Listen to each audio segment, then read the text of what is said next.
Hello everyone. இப்போ நம்ம Indian 2 பற்றின விமர்சனம் தான் பார்க்க போகிறோம். இப்போ நம்ம தியேட்டரில் இருக்கோம்.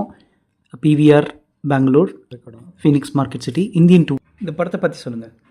இல்லை, இந்த படம் வந்து நான் எக்ஸ்பெக்ட் பண்ண மாதிரி இந்தியன் 2 அவ்வளோ சரியாக எடுக்கலன்னு தான் நினைக்கிறேன். ஷங்கர் சார் வந்து ரொம்ப கன்ஃபியூஸ் ஆகிருக்காரு. அதாவது பட ஸ்டோரியை வந்து எங்கே நிறைய ப்ராப்ளம்ஸ் காட்டியிருக்காரு. ஆனால் அது என்ன எதிர்பார்த்தீங்க நீங்கள்? எதில் இது மிஸ் ஆகுதுன்னு அப்படின்னு கொஞ்சம் பண்ணுவோம். நல்லா டீட்டெயிலாக சொல்லுங்கள். அதை பற்றி என்ன மிஸ் ஆகுது? இல்லை, அந்த ப்ராப்ளம்ஸை சரியாக எல்லா ப்ராப்ளத்தையும் ஒன்றா கொண்டு வந்து ஒரே கன்ஃபியூஸ் பண்ண மாதிரி தான் தெரியுது. இந்த பிளாட்டு சரியாக அமையலை. படத்திலோட பிளாட் வந்து கரெக்டாக இல்லை. பட் இன்னும் கொஞ்சம் சித்தார்த்தை வச்சு இன்னும் கொஞ்சம் நல்லா பண்ணியிருக்கலாம். கமலோட வெயிட்டேஜ் வந்து ரொம்ப கம்மியாக இருக்குது. கமலுக்கு வந்து இந்த ஆப்போனண்ட் வந்து வில்லனும் சரியாக அமையல.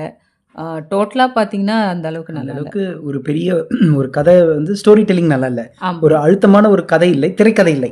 ஆமாம். ஃபர்ஸ்ட் பார்ட்டில் இந்த அளவுக்கு திரைக்கதை இல்லைன்னு சொல்கிறீங்க. ஆமாம்.